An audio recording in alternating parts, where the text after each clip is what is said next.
La diffusion de fausses informations, l'ingérence, les discours de haine, c'est illégal. C'est pas de la liberté d'expression, les gars. Il y a pas mal de gens qui se demandent, est-ce que quitter X, c'est pas abandonner le combat face à l'extrême droite ? Est-ce que c'est pas arrêter la résistance ? Moi, c'est ce que je pensais pendant des années. Moi, pendant longtemps, j'étais vraiment d'avis de rester sur cette plateforme et d'y continuer le combat. Et comme je l'ai dit, progressivement, on se rend compte que on met en danger nos lecteurs et les gens qui cherchent une information et qui pensent trouver encore des médias fiables, etc. dessus, en restant sur cette plateforme. J'en suis convaincue aujourd'hui.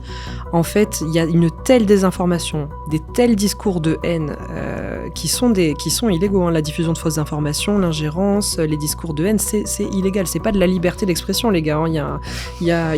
C'est illégal.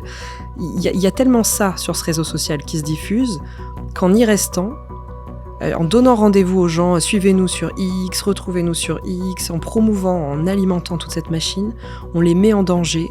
Et je ne sais pas si vous avez suivi ce débat philosophique avec Louis Sarkozy au milieu qui dit « Oh là là, la liberté d'expression, c'est aussi le droit de partager de fausses informations ».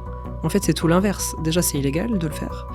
Mais en plus de ça, les fausses informations, elles sont une atteinte permanente à nos démocraties, à nos valeurs et aussi à la liberté d'expression.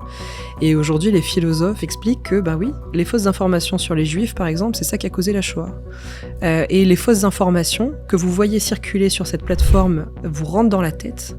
Et c'est ça le vrai danger à la liberté d'expression. Et comme tu soulèves, Corentin, c'est ce qui fait aussi qu'on a mis un peu de temps à prendre notre décision.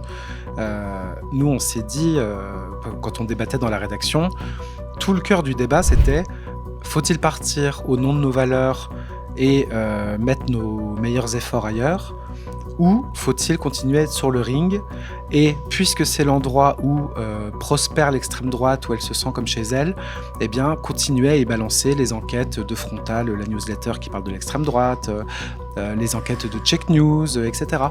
Et en fait, on ne peut pas couper la poire en deux, c'est l'un ou l'autre, parce qu'en fait, si on continue à poster les enquêtes sur l'extrême droite, sur Check News, en fait on continue à faire le jeu de X et on continue à faire le jeu du rendez-vous, ce que décrit Lorraine.